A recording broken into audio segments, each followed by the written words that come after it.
इन खबर चैनल को सब्सक्राइब करें और बेल आइकन दबाना ना भूलें।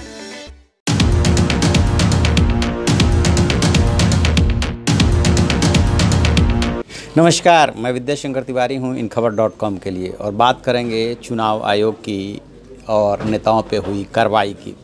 सुप्रीम कोर्ट ने जब सख्त रुख अपनाया तो चुनाव आयोग भी अचानक सख्त हुआ और उसने पहले योगी आदित्यनाथ और मायावती पे बैन लगाया और फिर उसके बाद देर रात में मेनका गांधी और आजम खान को भी अपनी कार्रवाई की जद में ले लिया।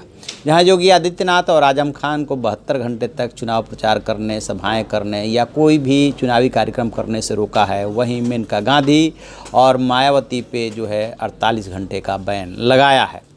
सियासत की अपनी भाषा होती है और अपने संकेत होते हैं, तो क्या ये राजनेता मान जाएंगे इस चुनावी दौर में? यदि राजनेता बोलेंगे नहीं तो फिर क्या करेंगे? कुछ तो करेंगे।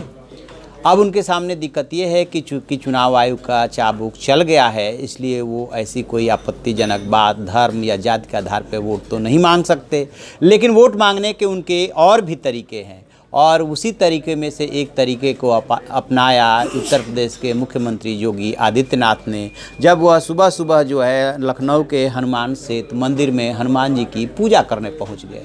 अब वो लगातार सोशल मीडिया पे हैशटैग चल रहा है कि योगी जी हनुमान के शरण में गए। क्या मायावती जी जो है मस्जिद में जाएंगी? क्योंकि योगी जी ने तो अली के जवाब में बजरंग बली की बात कही थी और मायावती ने 7 अप्रैल की सहारनपुर की रैली में जब मुस्लिमों से वोट न देने की अपील की थी, उसको लेकर के उनके ऊपर कार्रवाई हुई है। जबकि इन्होंने योगी जी ने अली के जवाब में बजरंग बली का नाम लिया था, उसके आधार पर उनके कार्रवाई हुई है।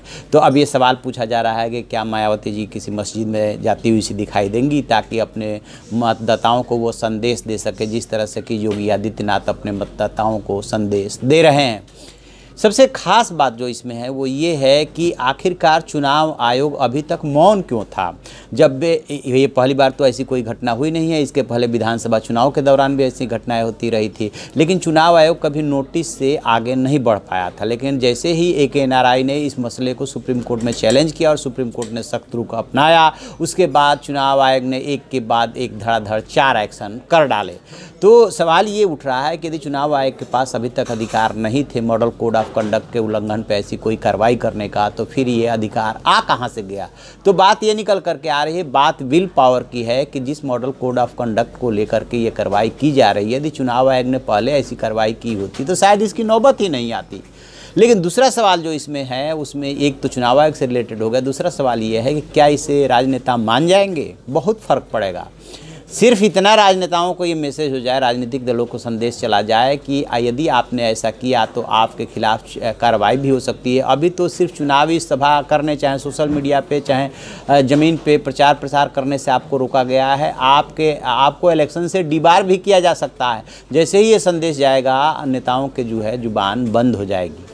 तो अब देखते हैं कि आगे क्या होता है। आजम खान क्या तरीका अपनाते हैं, क्योंकि आजम खान के यहाँ जो रामपुर में 23 अप्रैल को चुनाव है, तो वो क्या तरीका अपनाते हैं आपको देखने को मिलेगा कि इस 72 घंटे और अगले 72-48 घंटे में जो है नेता जो है अपने चुनाव प्रचार का अलग अलग तरीका निकाल रहे हैं, जिस तरह से योगी आदित्यनाथ ने निकाला है।